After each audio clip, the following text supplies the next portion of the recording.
2025 might genuinely go down as the year of television because we have been getting banger after banger after banger, and we're still currently getting some bangers coming out right now that you might not be watching. One that you probably are watching is The Last of Us Season 2, and if you haven't watched it, you've probably played the games. I'm sure everybody knows what's gone down with The Last of Us, especially after what just happened with my dog Joel, man. They're really gonna make me relive it? Now, on the real, The Last of Us seems like it's pretty faithful to the game. It seems like it's been a pretty good season so far. So go ahead and peep that. Now, if you don't mess with The Last of Us, I feel it.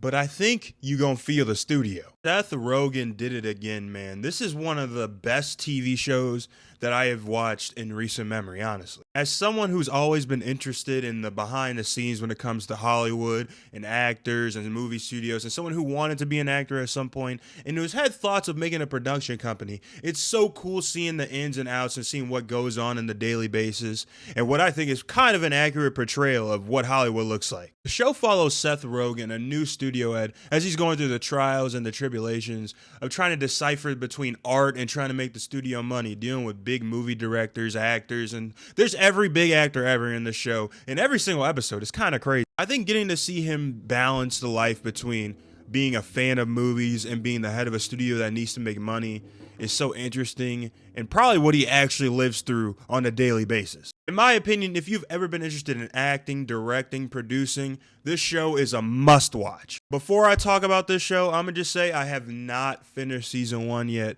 but I've seen so many clips, I've seen so many reviews. I understand that Andor is peak Star Wars, you feel what I'm saying? I just gotta finish it. For those of you who have finished it, I'm sure you are hype as hell for season 2 that is coming out. Bringing back all their major players, it seems like Disney is really putting money into this show, as it's one of the most expensive shows of all time now.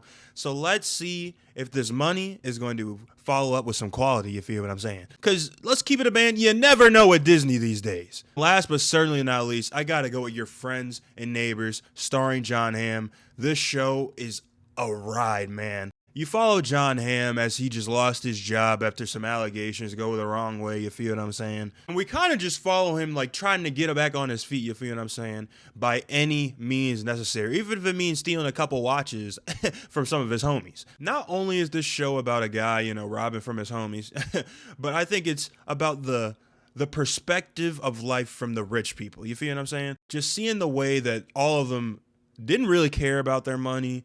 All of them were in debt. All of them were just spending money on things that didn't matter, like laser treatments at 17 years old, on watches they forget they bought. This is probably in some shape or form, just like the studio, probably an accurate representation of what it's like to live this type of life, you feel me? And just